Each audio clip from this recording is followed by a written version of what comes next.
परमपिता परमात्मा के प्यारी आत्माओं, आप सबको नमस्कार। आज हम कर्मों के ऊपर थोड़ा सा बोलना चाहते हैं कि इंसान को कैसे कर्म करने चाहिए।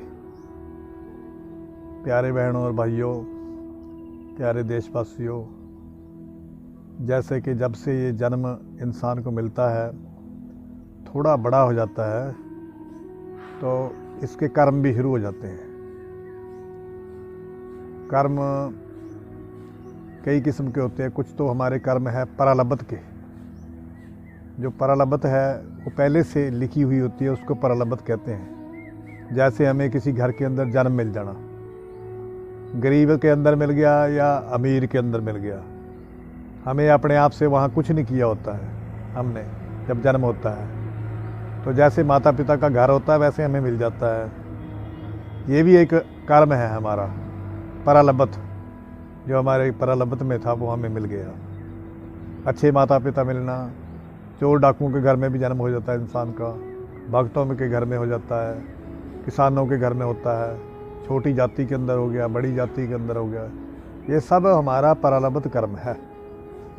और एक जो आगे चलकर हम इसका फ़ायदा ले रहे हैं उस कर्म का, वो हमारे साथ जुड़ा हुआ, हमें घर भी मिल गया, मकान भी मिल गया, माता पिता मिल गए। ये सारा कर्म का खेल है। और इससे बाद फिर हमारा जो है विद्यमान जो कर्म है हमें कर रहे हैं इस समय, इसको करना है। जो इस समय कर्म करना है वो बच्चों को माता पिता सिखाते भी है। जैसे स्कूल जाना है, ये भी कर्म में आ जाता है। पढ़ता है बच्चा, पढ़ने के बाद उसका ध्यान जो है, ये भी बड़ी कर्मों की बात है। जो किसी का ध्यान जो पढ़ाई के अंदर लगता, ध्यान लगना, वैसे तो हम सारा काम ध्यान से करते हैं, पर लेकिन जो ध्यान का किया हुआ काम है उसको कोई ना कोई फल जरूर लगेगा। वो हमारा किया हुआ काम निष्फल नहीं जाएगा। एक काम होते हैं निष्फल, एक होते हैं फल वाले। कि जैसे हम दरख्त लगाते हैं, कुछ तो दरख्त होते हैं छाया वाले, उनको कोई फल नहीं लगता, पत्ते ही लगते हैं। कुछ दरख्त होते हैं जिनको फल भी लगते हैं, हम लगाते हैं तो उसको फल लगते हैं। जैसे आम का है, जामुन का है, आंवले का है, या और कोई अनेकों चीकू वगैरह, और अंगूर है, बेल लगाते हैं, ये इनको भी फल लगते हैं। इसी तरह शरीर रूपी जो खेत है, इसमें भी हम बीजते हैं ये कर्म।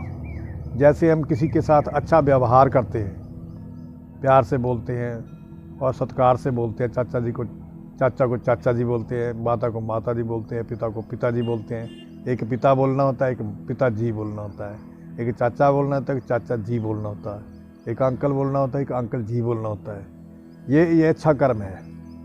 इसका इंसान को फ़ायदा ज़रूर मिलता है, चाहे ये उससे इंसान से फ़ायदा ले चाहे ना ले, वो अपने आप ही इसको अच्छा प्यार देगा, इसको प्यार मिलेगा। बिना जो आप अच्छे कर्म है उसको छांट कर रखो, कर्मों को छांट कर रखने से उसका फल की इच्छा रखने की भी कोई ज़रूरत नहीं है। उसके फलों के हमें जो हम कर्म करेंगे उसका फल अच्छा ही मिलेगा, ठीक ही मिलेगा, जो हमारे जीवन के अंदर हमें दुख नहीं देगा। कर्म जो करते हैं इंसान, इसमें दुख भी मिलते हैं, सुख भी मिलते हैं।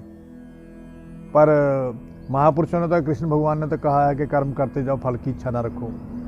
फल की इच्छा ना, फल तो उसको लगेगा ही लगेगा। कई बार हम फल के ऊपर ही ध्यान देते रहते हैं, कर्म करना भी भूल जाते हैं, फल के ऊपर ध्यान देते हैं। जैसे कि हमने कोई फल लगाया, उसको जल्दी ही सोचते हैं कि इसको अभी फल लग जाए।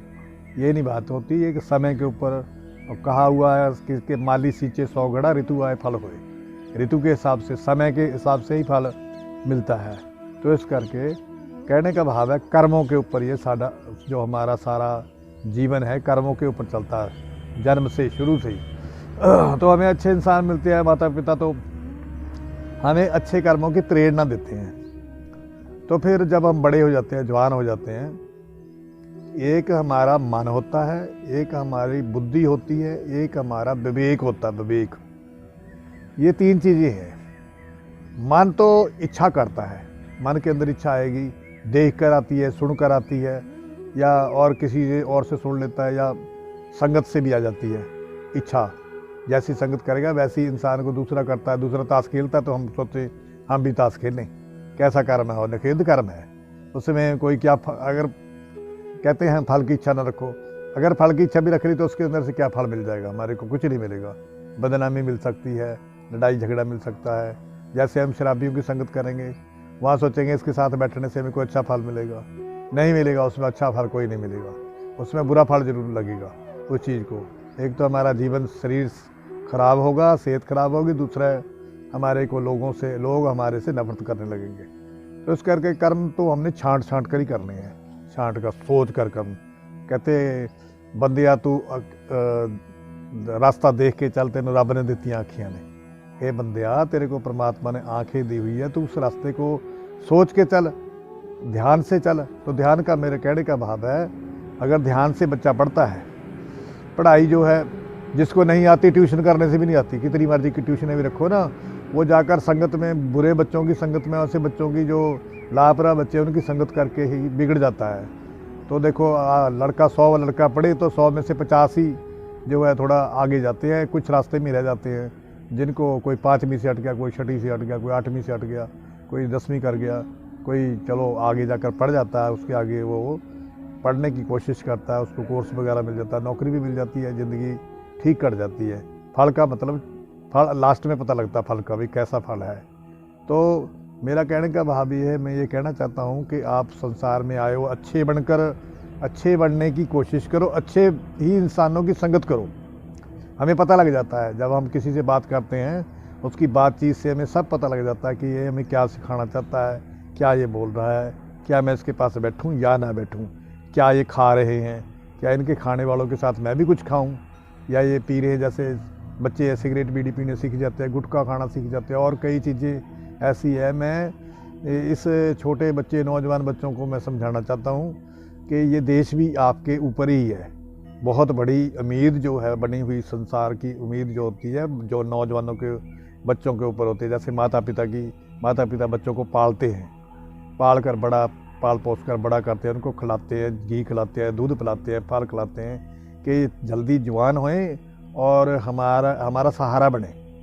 तो ऐसे ही जो सारे देश वाले सोचते हैं कि हमारे देश में ऐसे जो राजनीति वाले भी लोग भी हैं, ये भी सोचते हैं कि हमारे देश के, तभी ये बड़ा ध्यान रखते हैं कि बच्चों की पढ़ाई का ध्यान रखने की कोशिश करते हैं, कॉलेज खोलते हैं, स्कूल खोलते हैं, कोर्स करने के लिए जगह खोलते हैं, और कि हमारे देश में डॉक्टर भी हो, हमारे देश में इंजीनियर हो, हमारे देश में सारे काम करने वाले मशीनिस्ट हो, मशीनें चलाने वाले हो, ड्राइविंग करने वाले हो, सब मतलब चाहिए। देश को बहुत चाहिए, देश बहुत बड़ा देश है, उसके लिए काम चाहिए, इंसान को भी काम चाहिए। इंसान को काम करेगा तभी जाकर इसका गुजारा होगा। तो कहने का भाव है, अपना जीवन छांट कर चलना चाहिए। तो ध्यान रखना बहुत ज़रूरी है। अपने जीवन की पड़ताल शाम को ज़रूर सोचना चाहिए कि मैं ये काम कर लिया, ये मेरे से गलती हो गई तो दूसरे दिन नहीं करनी है, या मैंने ये काम किया, मैं थोड़ा सा और कर देता तो मेरा ये काम बढ़ जाना था, मैं वैसे छोड़ दिया। आलस भी इंसान का सबसे बड़ा दुश्मन है। अगर आलस है, मैं तो ये कहूँगा कि जो इंसान, मैं पहले से देखता था, मेरी उम्र तकरीबन 70 साल की हो गई है, जो पहले लोग थे हमारे अनपढ़ ही होते थे, वो ज़्यादा पढ़े लिखे नहीं होते थे, पर लेकिन उनके अंदर आलस नहीं था। वो अपनी जो सुबह उठ जाते थे 4 बजे से, लोग खेतों में अपना काम करना शुरू कर देते थे।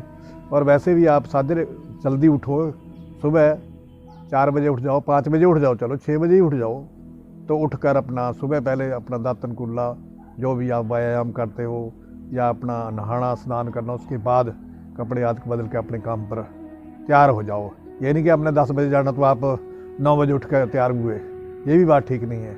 वैसे भी कहा है महापुरुषों ने कि अमृत वेले दा जागना, पंजाबी में लिखा हुआ है, अमृत वेले दा जागना जे कोई जागे नित, एक बदे बंदे दी आरजा, दूजा साहब आबे चित।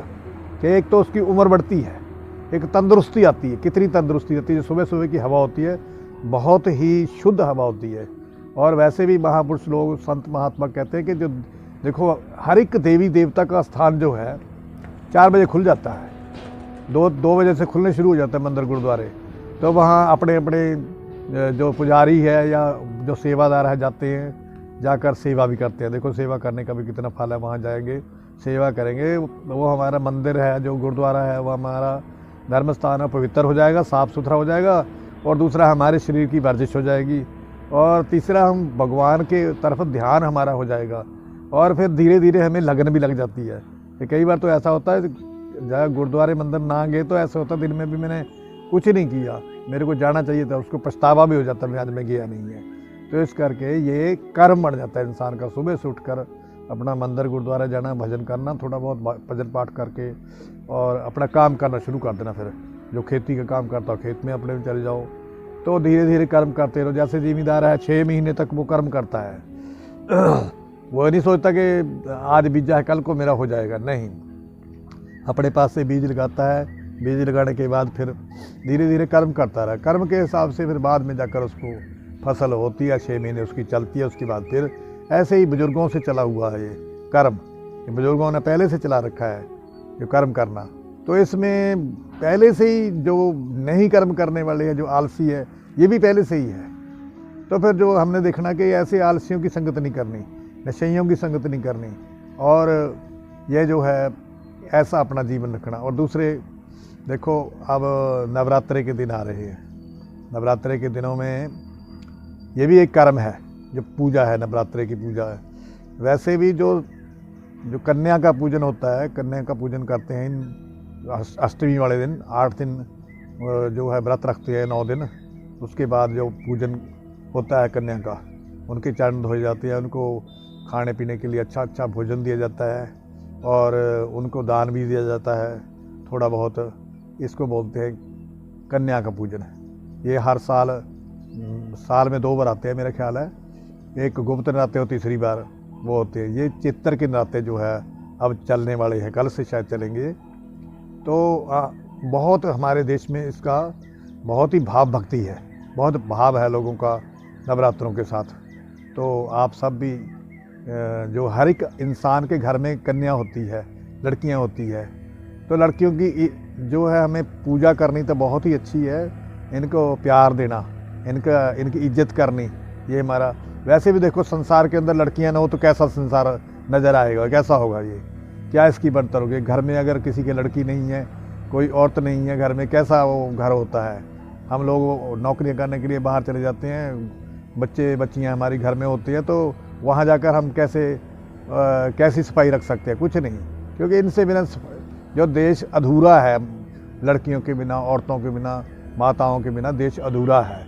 असल में तो शुरुआत जो है देश की जो आता है अरदास के अंदर, प्रथम भगवती सिमर के पहले इसी की माता की ही पूजा की गई है। अरदास के अंदर भी माता को ही माना गया। फिर गुरु नानक लेती आई, फिर बाद में गुरु नानक देव जी महाराज ने दूसरा नाम अपना रखा है। पहले माता को उन्होंने, माता का बहुत ही इज्जत की है। गुरु नानक देव जी ने कहा है अपने वाणी के अंदर, सो क्यों मंदा आखिए जित जमे राजान, कि ऐसे जो माताएं हैं इनको मंदा नहीं कहना चाहिए, इनको नहीं बुरा कहना चाहिए। सबसे ऊपर है जित जमे राजान, जिससे बड़े बड़े राजाओं ने जन्म लिया, बड़े बड़े महापुरुषों ने जन्म लिया।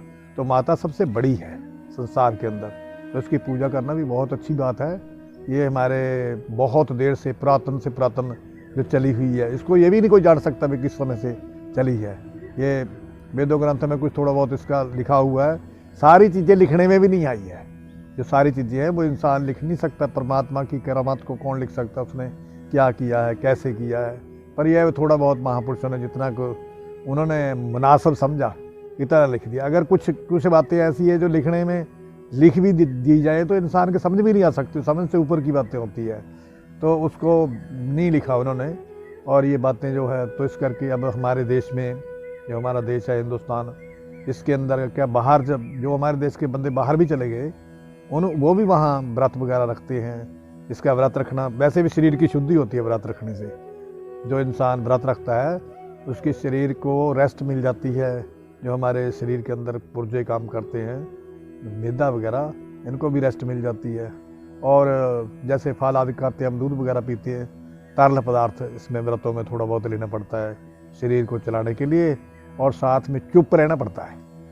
ये भी एक है। ऐसे आपने व्रत रख लिया, सारे के पास गाओ जाके कि मैंने व्रत रखा हुआ, मैंने व्रत रखा हुआ, और झगड़े करो, वो भी बात नहीं है। आप व्रत रख कर फिर अपने आप ही अंदर में रखो उसको। जितना आप गुप्त रखोगे अपने जो भक्ति है, भक्ति गुप्त से ज़्यादा, जब बीज को बाहर रखोगे तो बीज को कोई उठा ले जाएगा, चिड़िया उठा ले जाएगी। अगर बीज बीजते हैं तो उसको ज़मीन के अंदर दबाया जाता है ताकि वो उसको कोई जानवर ना उठा ले, तब फिर फल कैसे लगेगा जब उसको उठा ही लेगा कोई। उसको हमने बता ही दिया कि हम ये कर रहे हैं।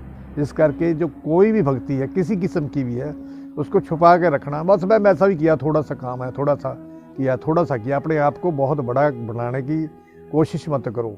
छोटे बनने से बहुत ही बढ़िया इंसान छोटा होता है। जो छोटे को देखो, छोटा बच्चा होता है उसको गोद में लेकर घूमते हैं। ऐसे ही परमात्मा जो छोटा बन करेगा उसको उसकी गोद नसीब होती है परमात्मा की, वो अपनी गोद में रखता है उसको हमेशा ही, छोटे को। इस करके हमने बड़े बनकर क्या लेना है, दुनिया में बड़े परे से परे है, आगे से आगे है। इस करके अपने जीवन को ऐसा बनाना है कि बहुत ही बढ़िया सुंदर जीवन हमारा ये बनना चाहिए। यही कर्म है, ये सुंदर सुंदर काम करने की कर्म है। तो आगे हमारे को प्रारब्ध में फिर ये चीज़ें मिलेंगी। जैसे हमने आज फसल बो दी, बोलने के 6 महीने के बाद उसकी प्रारब्ध बन जाएगी हमारी। 6 महीने के बाद हम उसको खाएंगे फिर फसल को। जैसे गेहूँ है, गेहूँ को 6 महीने के बाद खाना होता है। फिर उसके बाद ज्वार वगैरह, मक्की वगैरह हम बीजते हैं, बाजरा बीजते हैं, वो भी हम खाते हैं। तो दालें बीजते हैं। ये सारे बीज कर्म रूपी बीज जो है हम बोते रहते हैं। ऐसे ही हमने एक दूसरे के साथ भी हम कर्म बोते हैं। जब बोलते हैं हम कि किसी को मंदा बोल देते हैं तो वो बुरा बन जाता है। फिर वो काफ़ी देर तक वो बंदा भी याद रखता, हम भी रखते हैं। लड़ाई झगड़ा नहीं मिटता, आगे बढ़ता रहता है। बोलने से भी झगड़ा होता है। इस करके वैसा ही बोलना चाहिए, सोच कर तोल कर बोलो, सबसे प्रेम रखो। प्रेम ही सबसे बड़ी, परमात्मा को प्रेम पसंद है। परमात्मा को अगर पूछा जाए, कोई परमात्मा सामने आ जाए तो आपको यही कहेगा कि आपस में प्रेम से रहो भाई, आप सारे मेरे बच्चे हो। जैसे अब सारी दुनिया परमात्मा की बच्ची है, सब परमात्मा के ही बच्चे हैं। तो एक देश में दूसरे देश की लड़ाई लगती है, सब अज्ञानता है। ये उससे क्या हो जाएगा? लड़ाई लड़ने से जो मरेंगे लोग, बेदोष लोग मरेंगे, दोष वाले भी मर जाएंगे, बेदोष भी मर जाते हैं बीच में। ऐसे करके ये चीज़ जो है हमें समझनी है। जब ये चीज़ समझ में आ जाएगी संसार के, उसी को बड़ा समझदार कहा जाता है, जो समझ का काम करे। समझदार तो हम कहते हैं, मेरे को भी समझदार बोले, अच्छा बोले, सब अच्छा करोगे तभी बनोगे अच्छा। इस करके अच्छा बनने की कोशिश करो। जीवन बहुत सीमित है। ये इस संसार के अंदर सुख देने की कोशिश करो, किसी को दुख ना देने की कोशिश करो। जीवन बड़ा सीमित है, जो सीमित है, इसकी कोई छोटी सी हद है। 100 साल तो ऐसे ही बीत जाते हैं। 100 साल में से 50 साल तो सोने में बीत जाते हैं। अब अलग लगा हुआ साहब 50 साल तो सो के गुजार दिए, तो 50 बचे। 50 में तो आप देख लो कि 3-4 घंटे रोटी खाने पीने में लग जाते हैं, खाना पीना कभी, तो उसके बाद और छोटे मोटे काम नहाने धोने में लग जाता टाइम। तो कितना का हमारे पास समय बचता है? एक दूसरे से जितना मेल मुलाकात करने में थोड़ा थोड़ा समय लगता है किसी से मिलने के लिए। तो मिलो तो प्यार से मिलो, बात करो, प्यार से करो। तो बच्चों को भी ऐसी बातें सिखाओ। माता पिता को मैं बेनती करूंगा कि अपने बच्चों को ध्यान रखो उनका, कि कहाँ जाते हैं। और दूसरा, हम जैसे नराते हैं, मैं तो नरातों में कहता हूँ कि अपनी बेटियों को प्यार से रखो। अब हम अपने बच्चों को, लड़के हैं जो उनको कुछ नहीं कहते, लड़कियों को जो चले जाए कहीं, उनका दिल कर जाए थोड़ा बाजार जाने में, तब भी हम उनको टोकते रहते हैं, कहाँ गई थी, उसके ऊपर शक करते हैं। तो ऐसे बहुत कम लड़कियां जो है वो बुराई में पकड़ी जाती हैं, पर लेकिन लड़के ज़्यादा करते हैं ये काम। इस करके आप अपने बच्चों को, लड़कों को भी समझाओ, लड़कियों के साथ जो है बुरा व्यवहार ना करो और इनको बड़े प्यार से पालो। और वैसे भी देखो, इनका त्याग बहुत बड़ा होता है, लड़कियों का सबसे बड़ा त्याग है। इन्होंने माता पिता के घर में आधी उम्र, समझ लो 25 साल की उम्र तक लड़कियों की शादी हो जाती है, 30 तक हद है। तो इन्होंने बेचारियों ने देखो अपने माता पिता के घर में इतना स्नेह मिला हुआ होता है, इतना प्यार मिला हुआ होता है, ये फिर इनको अपने घर से जाना पड़ता है। कितनी बड़ी इन लड़कियों की इस संसार को कितना जो है ये देती हैं, संसार का कल्याण करने के लिए जो है ये देवी शक्ति पैदा हुई है। फिर उसने पहले अपने माँ बाप के घर में रहकर सुख देती रहती है, फिर भी वहाँ भी जाकर फ़ोन वगैरह करती रहती है माता पिता को, भाई तुम ठीक हो।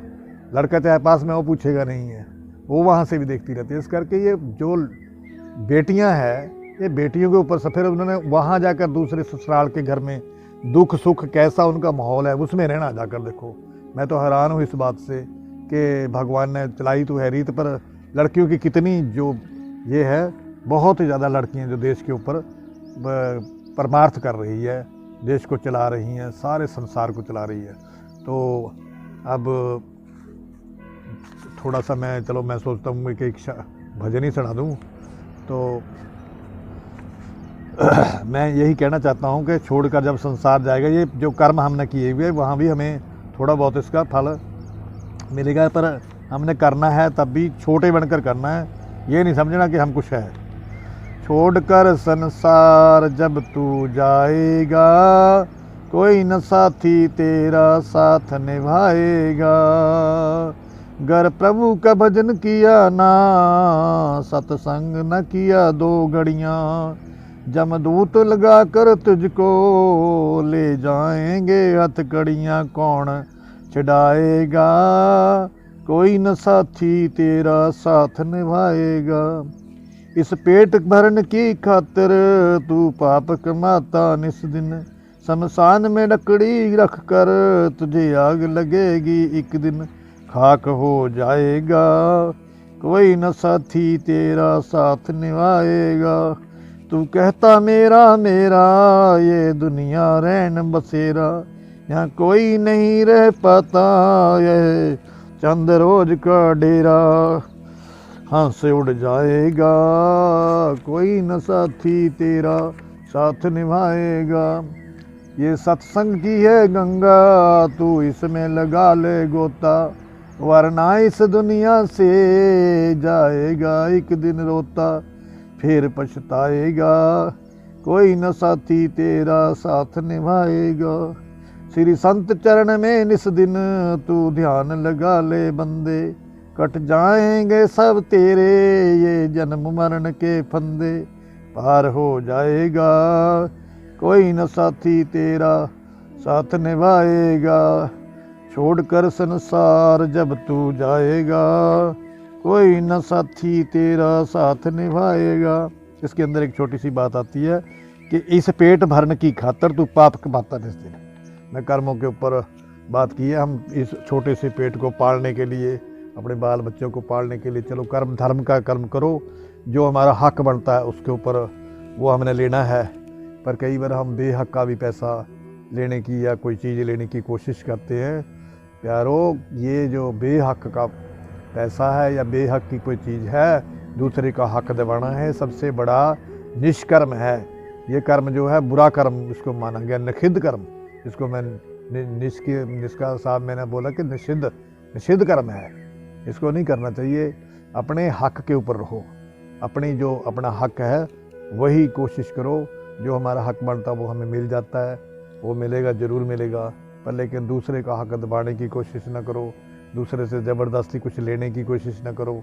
ये इस जीवन जो है अच्छा कट जाएगा, दूसरों का भी भला हो जाएगा, अपना भी भला हो जाएगा। तो इतनी सी 2-4 जो बातें मैंने बेनतियाँ रखी, आपके आगे प्रार्थना रखी है। मैं इतना गुणी ज्ञानी तो नहीं हूँ, कोशिश करता हूँ, मेरे दिल में है कि कुछ ना कुछ मैं इस छोटी सी जितनी की उम्र मेरी बच रही है इसमें थोड़ा सा मैं समझा सकूं। क्योंकि मैंने संतों महापुरुषों की संगत की हुई है, उसमें मेरे को अंदर से यही होता है कि मैं यार कुछ ना कुछ इस संसार को मैं पहले भी करता रहा, अब तो मैं चल फिर नहीं सकता ज़्यादा।